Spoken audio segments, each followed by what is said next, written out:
हम छोटे थे तो एक रिश्तेदार के यहाँ गए थे।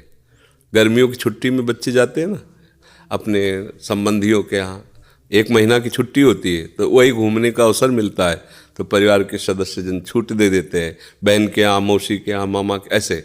तो बहन के यहाँ गए थे, तो बहन की जो पति की बहन होती है उसे नंद कहते हैं, वो उनके यहाँ ले गई थी।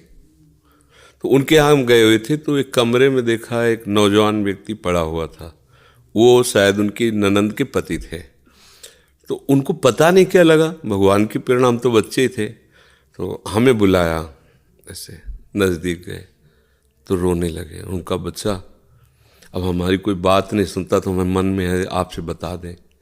तो शायद हमें भगवान उदाहरण देना चाहते होंगे इसलिए सुनवाया होगा, नहीं तो हम बच्चा थे, उनका कोई सपोर्ट तो कर ही नहीं सकते थे।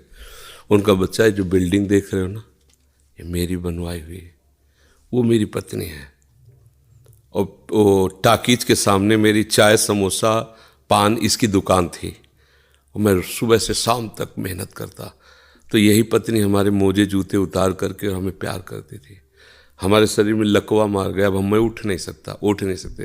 बोले 2 रोटी से ज़्यादा भोजन नहीं देती, और कहती ज़्यादा देंगे तो बार बार शौच करोगे, हमें फेंकना पड़ेगा।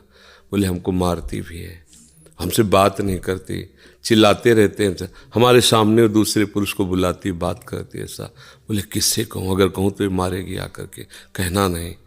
तो हम बच्चे थे पर वो बात हमारे दिमाग में, हम बार बार सोचा इस विषय कि मेरे से क्यों कहा। तो शायद मुझे शिक्षा भगवान दिलाना चाहते थे, एक उदाहरण हमारे दिमाग में। देखो ये वो बता रहा है कि जब मैं कमा के आता था तो मेरे जूते मुझे उतारती थी, मुझे प्रेम करती थी। आज वही पत्नी है, मेरा ही सब वैभव है, मुझे रोटी भर पेट नहीं, क्योंकि लकवा मार गया, शरीर बेकार हो गया, अब वो पड़ा ऐसे। अब उस व्यक्ति का कौन मित्र होगा, कोई प्यार से बात, तभी तो हम बच्चे थे, हमें बुलाया, कोई प्यार से बात नहीं कर सकता। वही व्यक्ति है जिसने अपने जीवन को सजाने की चेष्टा की, लेकिन एक मित्र है जिसको वो नहीं जानता था। इसीलिए अगर उस मित्र को जानता होता तो उसको रोना नहीं बनता, वो केवल उसी से बात करता और जीवन बदल जाता।